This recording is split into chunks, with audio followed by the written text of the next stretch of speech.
Impenhorabilidade dos bens do fiador no contrato de locação.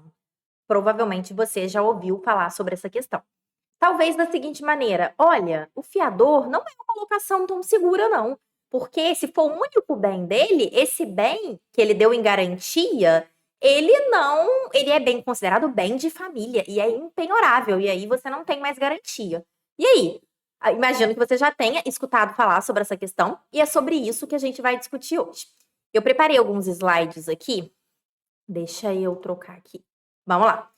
Primeiro ponto que eu acho importante a gente discutir é sobre a diferença da figura do fiador e do caucionante, que costuma gerar muita confusão. O fiador, quem é o fiador? É aquela pessoa que garante a locação com todos os seus bens.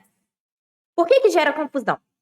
É muito comum, né, prática de imobiliária, locadora, enfim, quando apresenta, né, a garantia, olha, a garantia locação fiador, é muito comum solicitar uma certidão, ou seja, um documento que comprove que esse fiador tenha um imóvel no nome dele. Pede, né, vai junto ao cartório de registro de imóveis pedir essa certidão, comprovando que o fiador tem o imóvel dele. E passa essa ideia errada de que aquele imóvel está sendo apresentado como garantia. Então, aquele imóvel que é a garantia. Não é isso.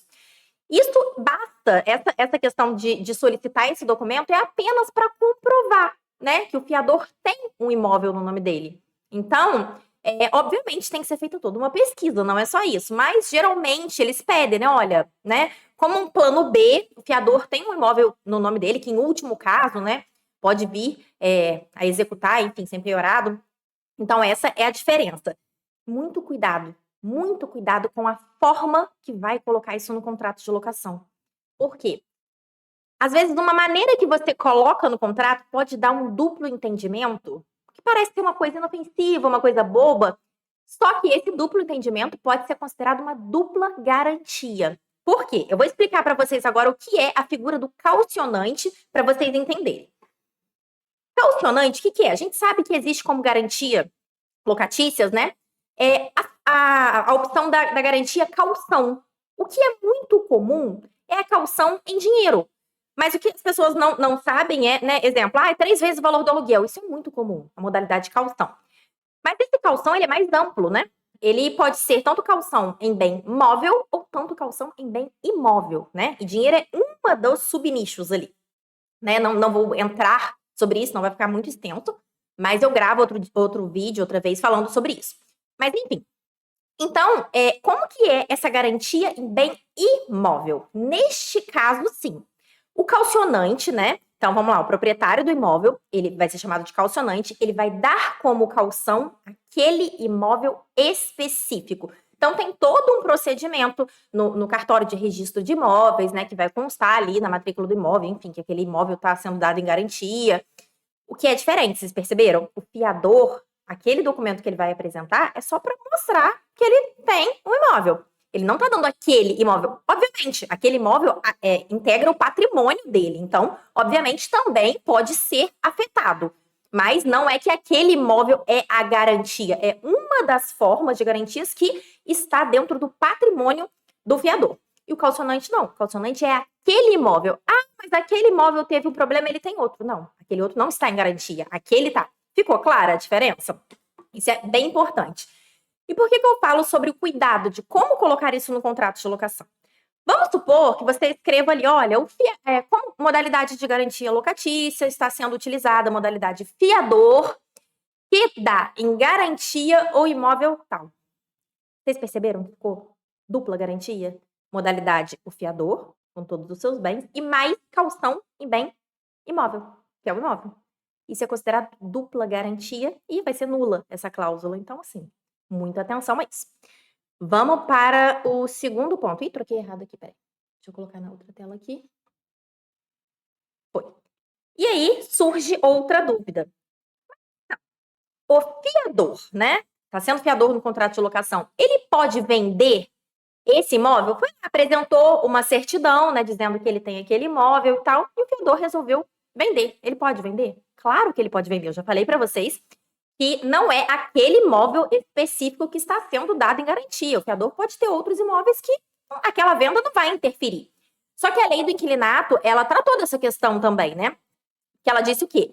No caso, ó, o locador, artigo 40 da lei do inquilinato, o locador pode exigir novo fiador ou a substituição por outra modalidade de garantia nos seguintes casos: alienação ou gravação de todos os bens imóveis do fiador.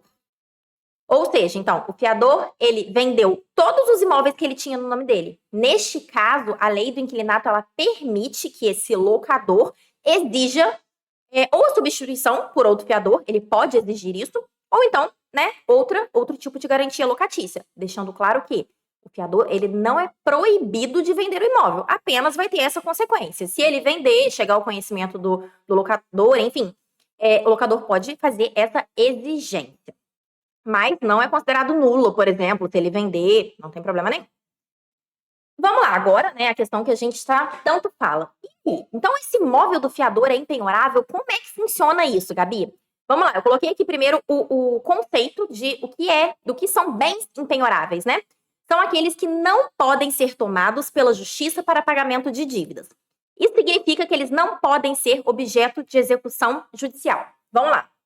Locatário saiu do imóvel, deixou dívida ou está no imóvel ainda com dívidas, enfim. Possui dívidas em relação àquele contrato de locação onde existe um fiador, né, como garantidor ali. Então, tanto o locatário, tanto o fiador, eles respondem solidariamente, ou seja, os dois serão cobrados dessa dívida. E aí, já tentou... não, vamos lá. Objeto de execução judicial. Deixa eu não precipitar para não confundir vocês. O artigo 833 do Código de Processo Civil fala ali uma lista de bens, no geral, que são impenhoráveis, ou seja, existe essa dívida, e aí, olha, não estou conseguindo, tentamos todas as formas de negociações extrajudiciais com esse locatário, enfim, e a gente vai precisar, né, judicializar.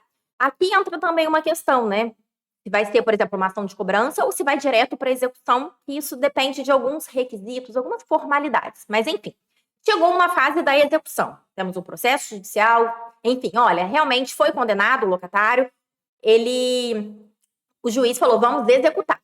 E aqui, dentro dessa execução, existem diversas formas de poder estar conseguindo esse dinheiro, esse pagamento, né, esse valor.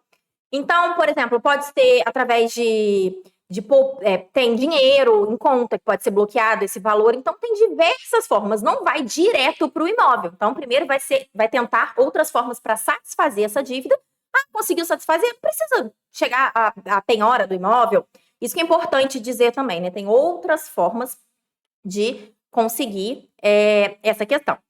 E aí, vamos lá agora falar, vou trocar aqui, que é algo muito comum. Bem de família, que é algo que geralmente as pessoas, que é a questão, né?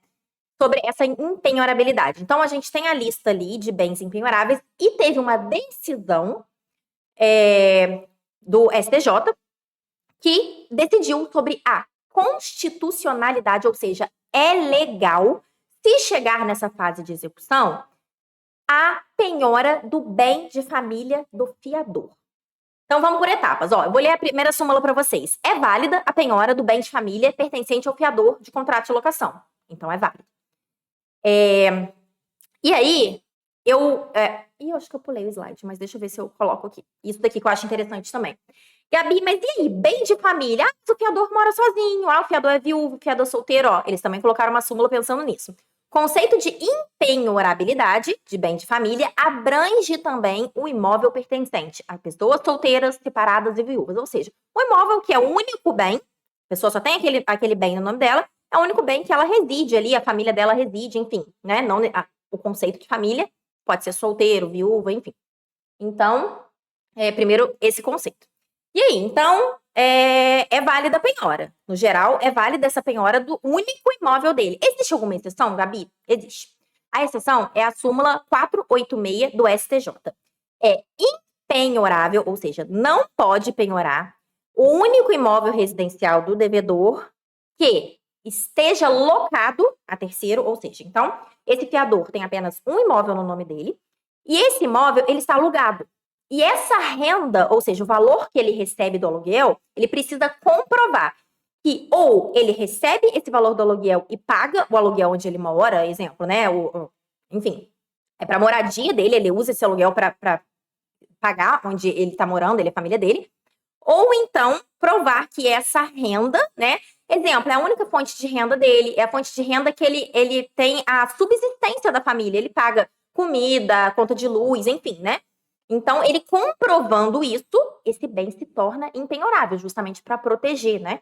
Que é o único bem, né, da família, a única fonte de renda dessa família. Então, nesse caso, se torna impenhorável.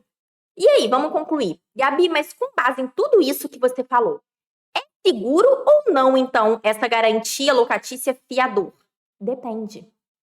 Independente do imóvel ser penhorado, primeiro que vocês viram, né, que até essa questão de chegar na penhora, existem outras opções, né? Não necessariamente vai direto penhorar esse imóvel. Primeiro ponto o cenário ideal é que não seja necessário acionar o fiador. Então, o que a gente precisa fazer? Análise de ficha muito bem feita desse locatário. Porque o locatário pagando tudo certinho, tendo, né, uma renda boa, enfim, né, tem que ser... Análise de ficha é algo bem complexo. Eu posso, né, vou até anotar isso para gravar um vídeo qualquer dia falando sobre isso. É algo bem complexo que envolve muitas questões. Então, se você fizer uma boa análise de ficha, provavelmente você não vai precisar acionar esse fiador. Mas, obviamente, a gente coloca ali, a lei permite que a gente coloque uma modalidade de garantia, ok? Então, olha, mesmo que o locatário seja ótimo, vamos colocar mais uma modalidade de garantia aqui. E também, já que você vai optar pelo fiador, tem que ter uma análise de ficha muito bem feita também. Então, assim, não adianta só, ele tem um imóvel no nome dele, show, tá aprovado. Não, tem muita coisa por trás também que precisa, porque aí você fica mais tranquila, sabendo, olha, não tem problema. Exemplo, ele tem uma renda muito boa, o score dele é muito bom, o histórico dele de pagamento é muito bom, ele tem outros imóveis, ele tem... Então, assim, é o que eu tô dizendo, todos os tipos de modalidades de garantia locatícia, se você souber explorar ele muito bem, né, o nível de segurança vai aumentando. Agora, se for uma garantia, não tem como a gente responder, é seguro, não é? Depende da forma que você analisa, depende da forma que você coloca isso no contrato, né? Então, é o que eu sempre falo. Procure um bom profissional para poder fazer essa assessoria para você, né? Análise de documentação, contrato, para que você tenha uma locação tranquila, segura e sem estresse.